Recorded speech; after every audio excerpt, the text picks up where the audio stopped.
السلام عليكم ورحمة الله وبركاته. صباح الفجر ونسمات الفجر، نسأل الله سبحانه وتعالى أن يرزقنا الوقوف بين يديه في أحب الساعة إليه دائما. اللي عندها شي ضائقة مادية نفسية اجتماعية أسرية صحية، كما كان همك كما كانوا مشاكلك، سير اختي ولا خويا، الله يفرجها عليكم، الله يجعل لك من كل ضيق مخرجا ويرزقك من واسع فضله وييسر لك ما صعب. شحال ما ذكرتكم بالفجر، الفجر ونسمات الفجر اللي كيفتح لك الدماغ ويرزقك البركه، وكذلك كينقي لك الافكار ديالك. ودائما العقل السليم في الجسم السليم. فيقوا بكري، فيقوا ديو وليداتكم للدراسه، قضيو مسائلكم بكري، ومن بعد في النهار بغيتي ديري القيلوله ماشي الغيبوبه صاحبتي وتضربيها بنعسه النهار كامل. ايوا هذاك الشيء لا كذلك انت حره، الانسان محتاج الراحه، لكن هاد الوقيته ما تفلتيهاش رجاء لمصلحتك. اليوم ان شاء الله غنحاولوا نكملوا الموضوع السابق اللي كنشوفوا انا من نظري مهم جدا.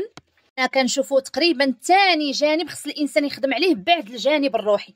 شي ملي كنخدموا الجانب الروحي ونصليو صلاتنا في وقتها والفجر ديالنا نوضوا فيه ونحاولوا نلتزموا اننا نسدوا فمنا كما قالوا ونركزوا على نفسنا وما نبقاوش نشيروا للاخرين، لاننا تعودنا اننا ندخلوا فيما لا يعنينا حتى ولينا نسينا راسنا حنا شنو خاصنا نصلحوا.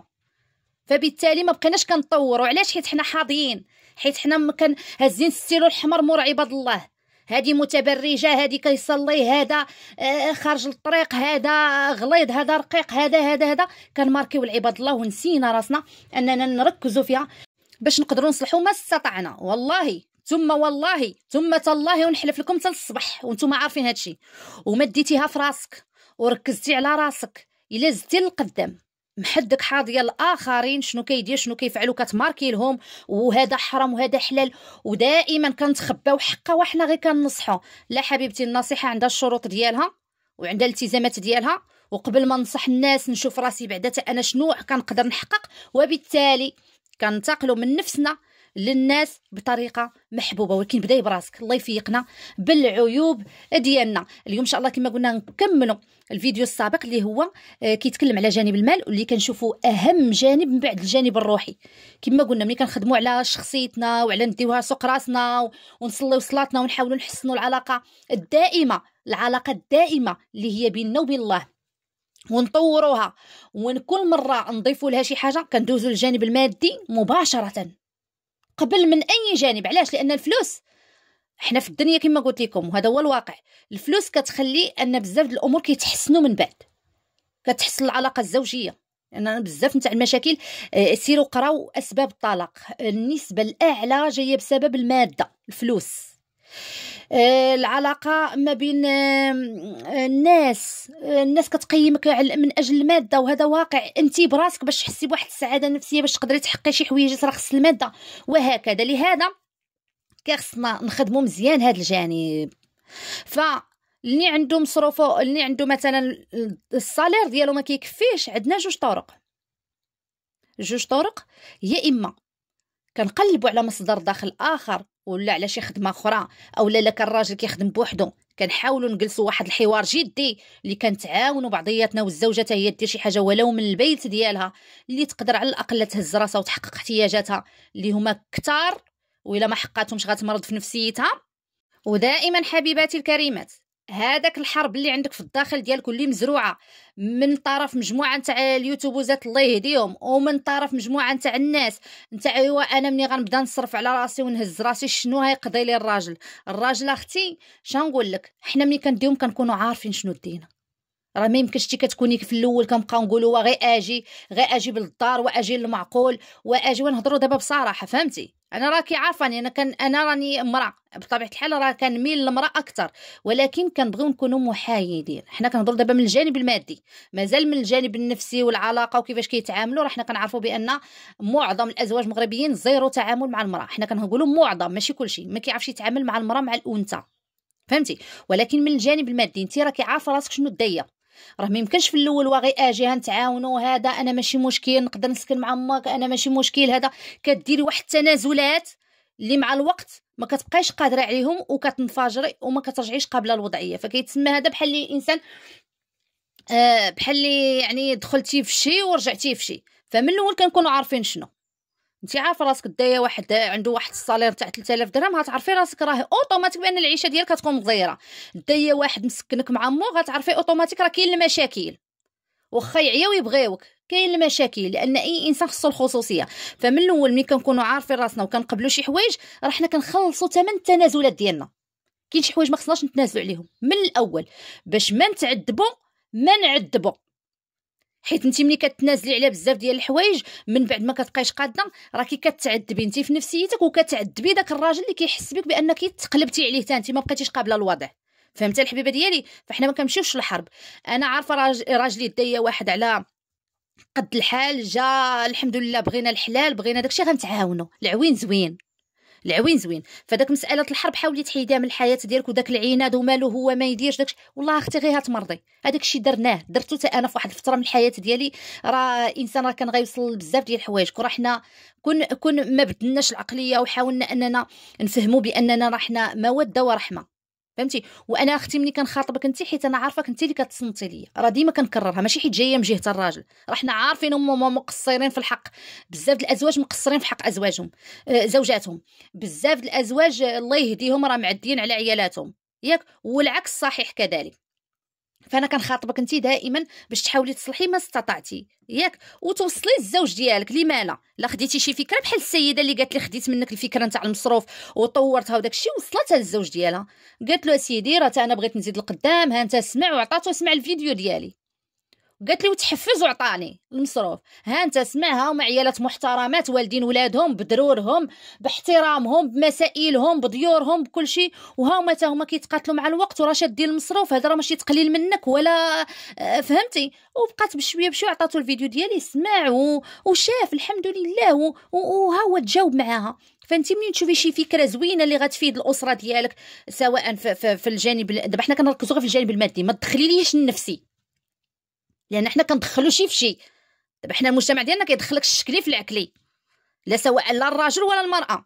انت كتهضري احيانا على المشاعر، واحد كينقز لك في الماده، انت كتقولي لا ولد الناس اهتم بيا، ديها فيا، تهلا فيا، خرجني، ايوا ما عنديش، تنولي لاباس عليا، اش جاب شي لشي. حنا قلنا عاود المراه، انت كتقولي لها نحاولوا نخدموا هذا الجانب المادي باش ترتاحوا بجوج وتعاونوا، ايوا اختي انا والله لا درت له، والله لا تعاملت معاه، والله هذاك وشكون بغى يكون هو، يعني الله يرضي عليكم. انا هذه بين قوسين فتحتها وغنسد هذا القوس هذا باش لان غتجيبها غير في راسك.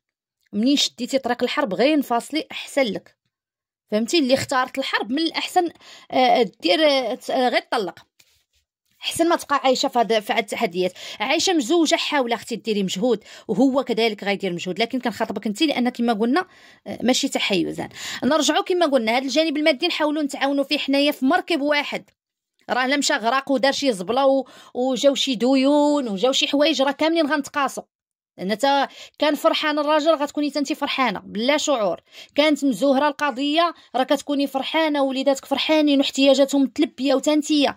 لان بزاف نتاع الازواج راه مشاكل كبيره بسبب الفلوس، بسبب الفلوس. المراه ما كتلقاش ابسط احتياجاتها، الراجل ما قادش يوفر لها، فكيولي التنقيص من الرجوله ديالو، كيبقى يبان لك لا شيء. هو عاود كيبقى يبان له انت ماشي بنت الناس ما صباراش، وهكذا. فاحنا كنيفيتيو كنخدموا هذا الجانب.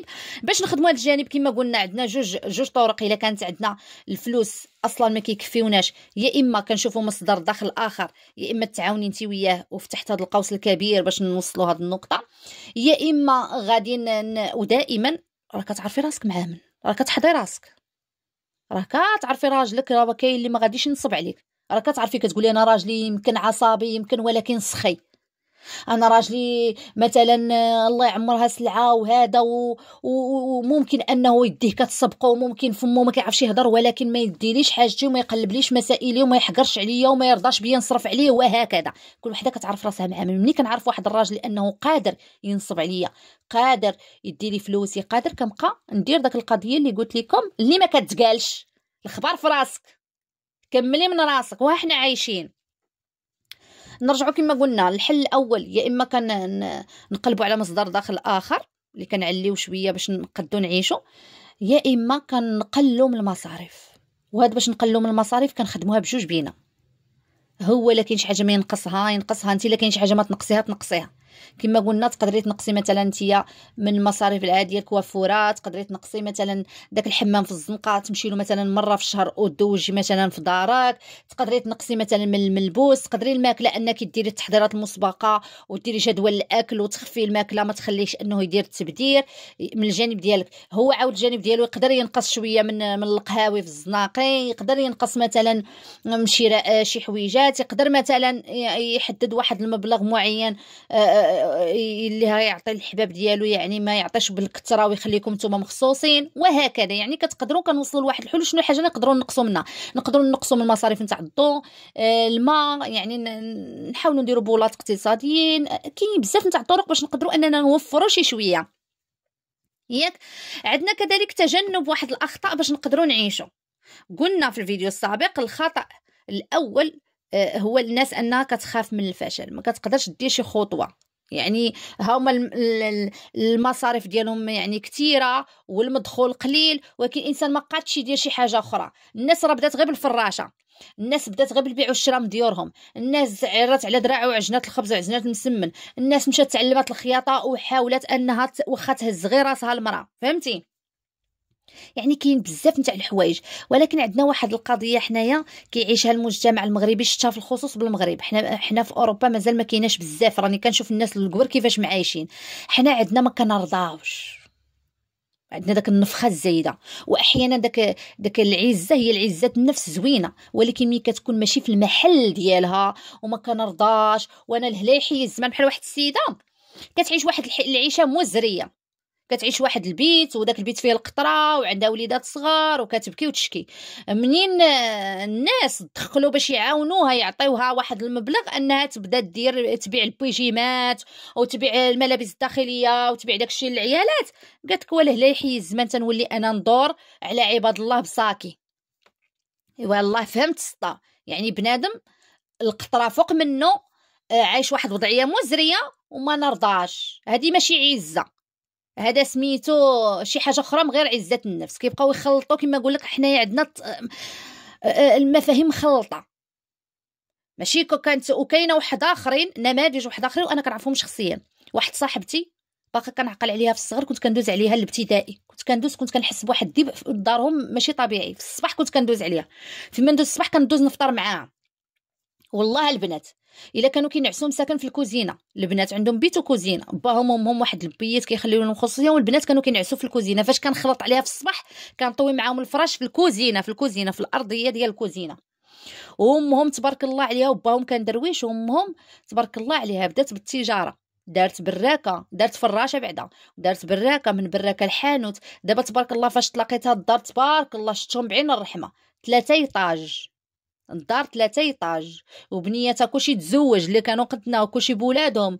وبدات تتعاود لي قصه كيفاش قالت لي ماما تبارك الله عليها مشات للحاج ونقداتنا في الحياه ديالها. وواحد المراه ونعم المراه، عينيها ما تكملش فيك الشوفه مسكينه.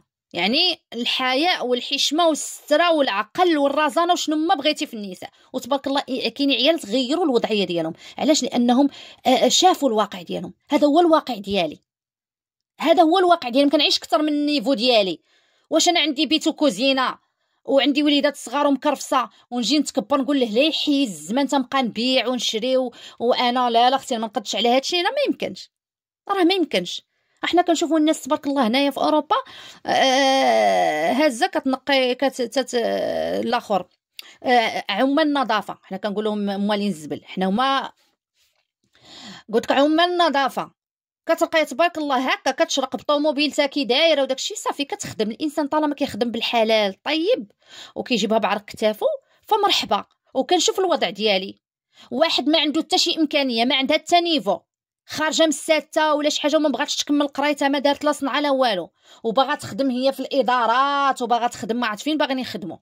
كل واحد كيشوف النيفو ديالو، حيت ما يمكنش واحد ما قاري ما واعي ما عنده دراع ما والو باغي يعيش واحد العيشه مع تفوق الجهد.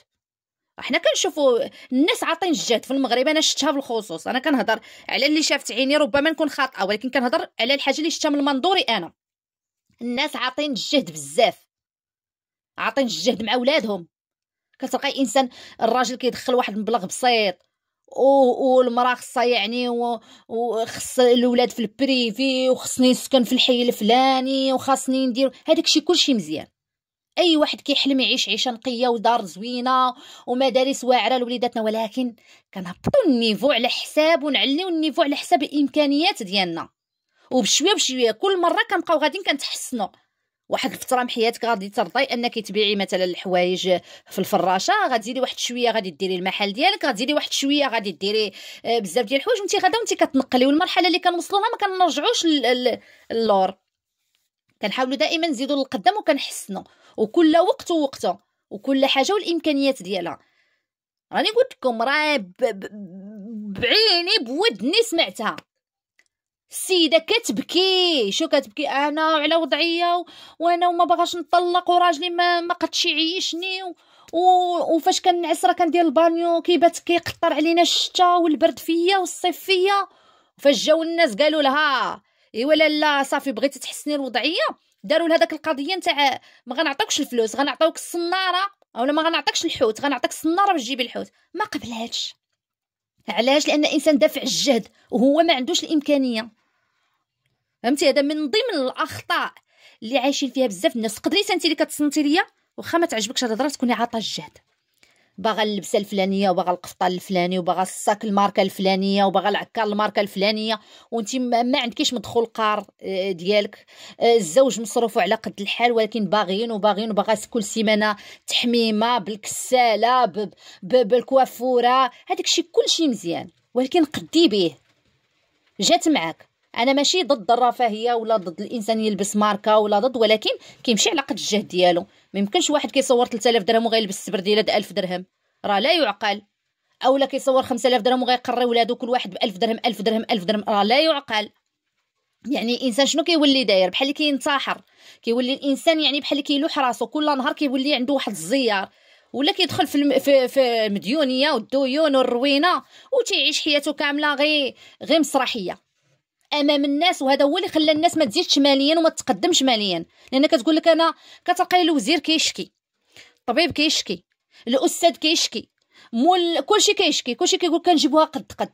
وراه ما خصكيش تجيبيها قد قد، خصكي دائما يكون عندك الفائض باش كتعيشي مزيان. ومن ضمن الاسباب اللي كتخليكي اما كتجيبيها قد قد او لا كتبقاي في الديون هما هاد القضيه هذه، اننا كنعيش اكثر من المستوى ديالي، كنعيش اكثر من المستوى ديالي، وهو اللي خلى هاد المظاهر اللي ولينا كنشوفوها للاسف.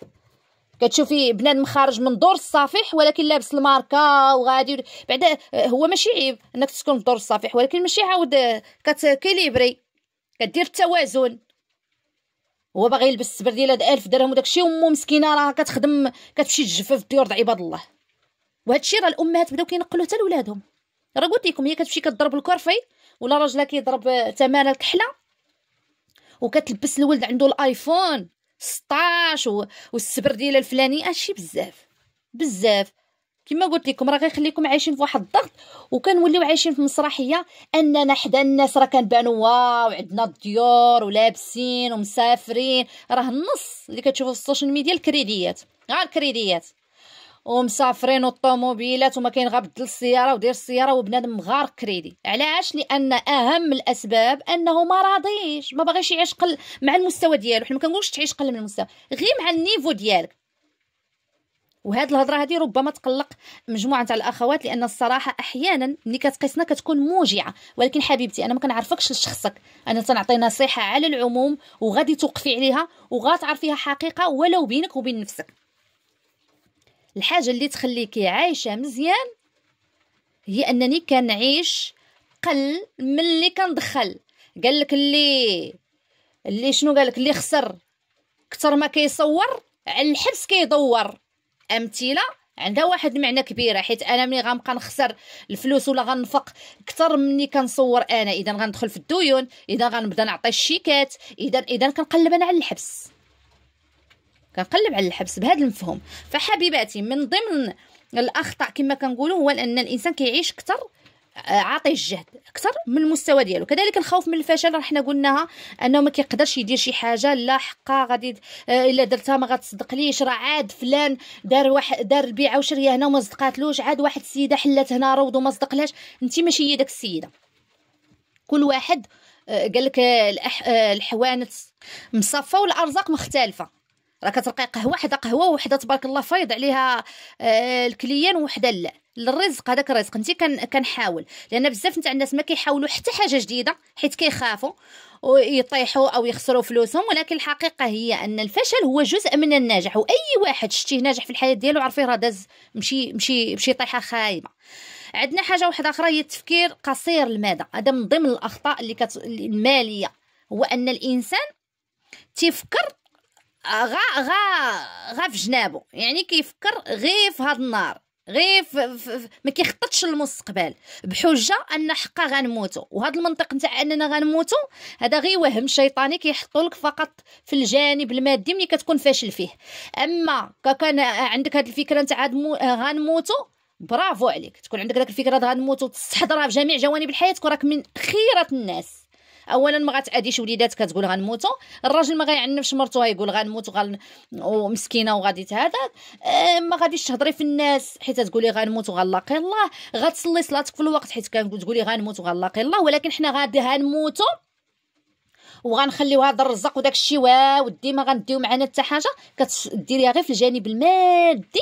وهذا وهم كما قلت لك شيطاني، وسوسه شيطانيه، ان الشيطان يعيدكم الفقر باش تدخلي في دائره الفقر. حيت لا دخلتي في دائره الفقر غيتمكن منك بسهوله، تولي ديري المناكر تقولي وعادي، يولي بنادم ياكل الحرام وتجي عادي يقول لك وما لاقين ما ناكلو، يولي يسرق يولي يزني يولي يدير اي حاجه يقول لك باش نجيب الفلوس. علاش؟ لان هذه هي البوابه الكبيره اللي خاص الانسان يتخلص منها. فالتفكير قصير المدى من اكثر الاخطاء اللي كيوهم الانسان راسو بها. ايوا نعيش اليوم وغدا ديال الله، حنا اختي نهار بنهارو. هذاك التفكير جميل، تفكير رائع الا درتيه في الجانب الروحي، انك تفكري بانك هاد النهار ما صليتش، راه غدا شوف واش نصبح حيه ولا ميته فنصلي صلاتي. هاد النهار كليت اموال الناس بالباطل فاختي ما ناكل حتى شي واحد، نرد للناس رزقهم، ربما غدا نصبح ميته، ما نهضر في حد، ربما غدا نصبح ميته. هكذا هاد التفكير اللي درتيه في الجانب الروحي راه قلت لك تصبحي من الناس الاتقياء. كين كديري في الجانب المادي هذا وهم كتوهمي راسك به. عندنا واحد الحاجه جد مهمه كذلك، هو الاستسلام للكسل. بزاف الناس صافي ولفوا العجز ولف راسو مرخي، ربما كيكونوا اسباب انه كياكلها بارده، المراه كتلقاها فاشله، ما مسوقاش، ما كتقتصد، ما كدير تدبير، ما والو. علاش؟ لان هي ضامنه واحد السيد، والضمن هو الله. انا كنقول لك ما تضمنيش الراجل، ما تضمني لا ولاد، ما تضمني حتى شي حاجه، نفسك وما تضمنيهاش، راه نفسك وكتخونك. ايوا صافي، راه عندي واحد الراجل كيجيب لي طرف الخبز، راه واحد الراجل كيمشي يخدم راه كيجيبها، فكتبقى جالسه فاشله ما كدير حتى شي تحركات، فكتستسلم للكسل اللي ربما تخلص الثمن ديالو على المدى البعيد. على المدى البعيد قالك خدمه صغري كبري، غادي تندم على بزاف نتاع اللحظات اللي كانوا اموال طائله ربما كيجيب لها الزوج وما كتعرفش تتصرف فيهم. علاش؟ لان هي مولفه البارده. بزاف العيالات فعلا راه مولفين البارده، ما ضرباتش الشماره في الحياه ديالها. حنا تنقول لك ارتاحي مع راسك، اللي بقات ترتاح، ولكن تخدم الدماغ ديالها، ما ترتاحيش كلك جسديا وعقلك وتبقاي مرخيه. عندي واحد الراجل، هذاك الراجل كيخرج يضرب تماره كيجيبها نحافظ على رزقه ولو ما يبغيش.